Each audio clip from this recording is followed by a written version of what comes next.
sebelum saya menyampaikan firman untuk saudara-saudara sekalian, saya akan menyanyikan sebuah pujian tentang betapa kita harus memuji dan menyembah Tuhan Allah Bapa, Tuhan Yesus Kristus dan Roh Kudus.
Salam saudara pemirsa, selamat berjumpa kembali dengan kami dalam program Berita Pengharapan. Hari ini saya ingin menolong kita, walaupun ini sebenarnya berita waktu hari Natal, tetapi saya ingin menolong kita sebentar dengan firman Tuhan ini yang mengungkapkan kepada kita bahwa waktu Tuhan selalu tepat, tidak pernah meleset satu detik pun. Nanti dengar baik apa yang saya akan sampaikan sebentar, dan sebelumnya mari kita berdoa. Bapa, dalam nama Yesus, terima kasih untuk kebenaran firman Tuhan yang sebentar akan kami dengar. Beri kami anugerah untuk mengertinya, dan buat cara pandang kami berubah hari ini, bahwa Tuhan tidak pernah terlambat, tidak pernah terlalu cepat. Engkau selalu tepat waktu untuk memberkati hidup kami. Dalam nama Yesus kami berdoa. Haleluya. Amin.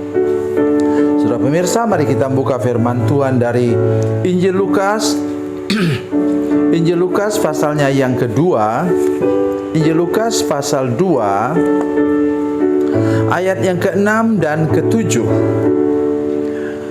Lukas 2 ayat 6 dan 7 bunyi firman Tuhan demikian, ketika mereka tiba di situ, tibalah waktunya bagi Maria untuk bersalin, dan ia melahirkan seorang anak laki-laki, anaknya yang sulung, lalu dibungkusnya dengan lampin dan dibaringkannya dalam palungan, karena tidak ada tempat bagi mereka di rumah penginapan. Amin. Saudara pemirsa, ketika tiba hari sensus penduduk itu, Tuhan membawa Maria dan Yusuf ke Bethlehem, dan keadaan buruk terjadi, saudara sekalian, di mana tidak ada tempat untuk mereka menginap. Padahal itu keluarga mereka semua. Coba saudara bayangkan, rupanya orang Bethlehem pada waktu itu pun sudah dikuasai oleh roh Mamon, sehingga tidak ada satu orang pun, satu keluarga pun yang mau tolong mereka. Kenapa? Ada rencana Tuhan di belakangnya. Oleh sebab itu pemirsa, lihat kepada saya ke sini. Bila engkau sekarang mengalami keadaan hidup yang kurang menyenangkan, ada hubungan baik selama ini yang kemudian rusak, mari pandang kepada rencana Allah. Itu sebabnya kemudian Tuhan Yesus lahir di kandang hewan.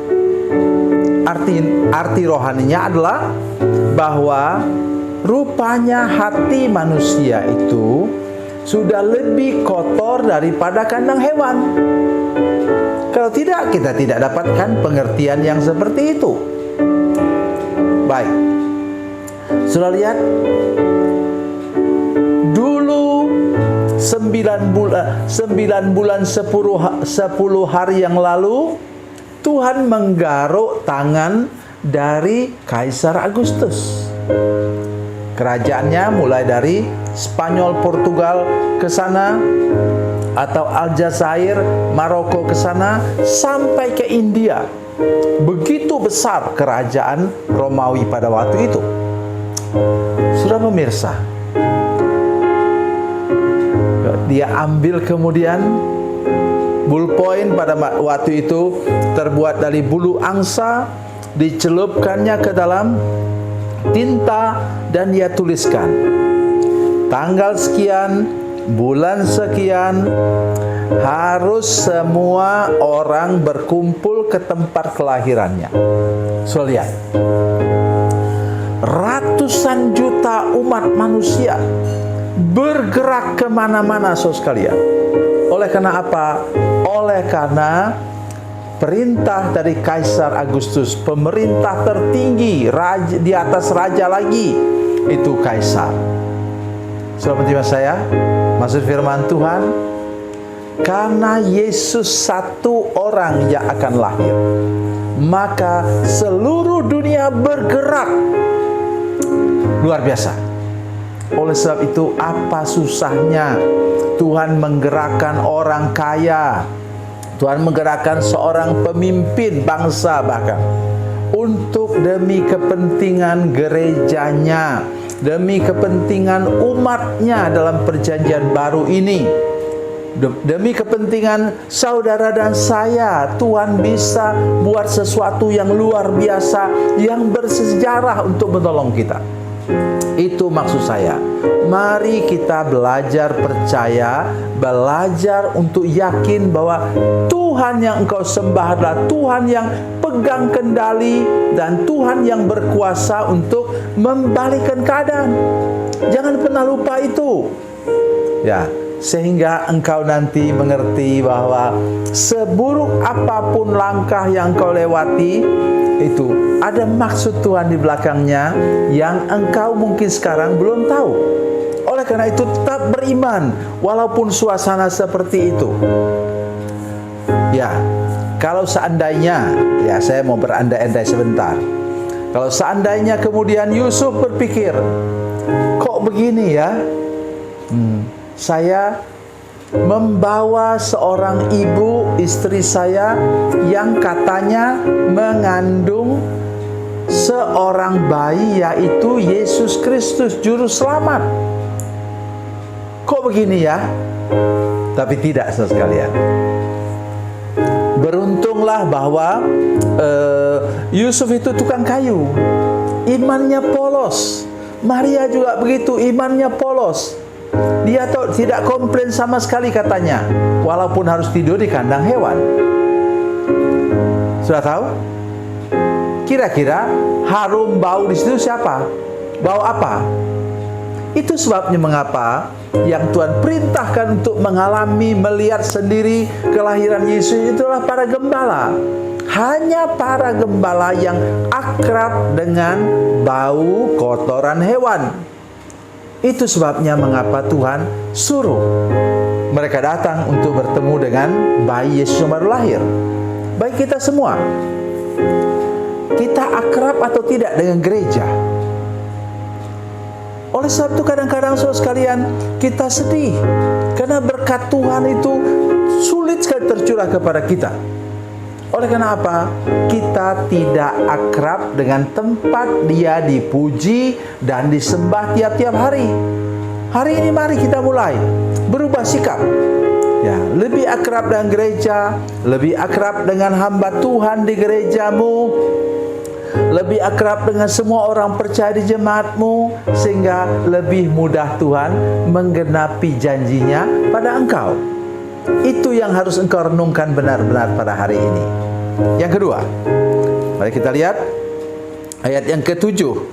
Ia melahirkan seorang anak laki-laki, anak yang sulung. Hari ini saya ingin mengingatkan kita bahwa sama sekali itu tidak tolong oleh bidan, saudara sekalian. Yang menolong istrinya melahirkan ialah Yusuf. Tetapi tidak dikatakan bahwa kemudian dia sulit melahirkan, mereka setengah mati cari apa-apa. Kain lampin itu dapat dari mana? Dari sarung bundanya itu disobek menjadi kain lampin untuk nutupi jerami untuk tempat Yesus lahir. Semua berjalan dengan baik, walaupun dalam kesederhanaan. Itu sebabnya hidup kita seharusnya seperti itu. Jangan terlalu sering mengeluh. Mulai bersyukur, karena kalau Tuhan bawa kita ke tempat seperti kandang hewan pun, di sana kita akan berbahagia. Tuhan Yesus memberkati, Tuhan Yesus baik. Mari kita berdoa. Bapa, dalam nama Yesus, terima kasih banyak untuk kebenaran firman Tuhan hari ini yang Kau berikan kepada kami. Tolong kami untuk mengerti firman Tuhan ini, percaya bahwa Tuhan pegang kendali dan Engkau berkuasa membalikkan keadaan untuk kepentingan kami, anak-anak-Mu. Dalam nama Yesus, haleluya, amin.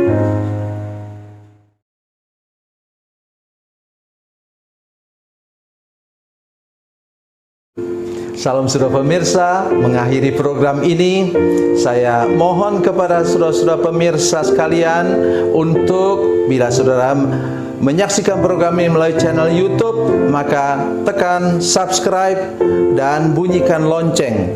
Dan bila saudara menyaksikan program ini melalui channel Facebook, tolong saudara-saudara sekalian tekan like dan juga komen. Dan demikian pula bila sudah menyaksikan program Makanan Bergizi hari ini yang tertulis, maka tekan yang sama juga, tekan like dan tekan komen. Dan tolong saudara-saudara sekalian untuk membagikan program ini, share program ini di channel saudara-saudara sekalian, supaya lebih banyak lagi orang diberkati melalui program ini. Tuhan Yesus memberkati, Tuhan Yesus baik.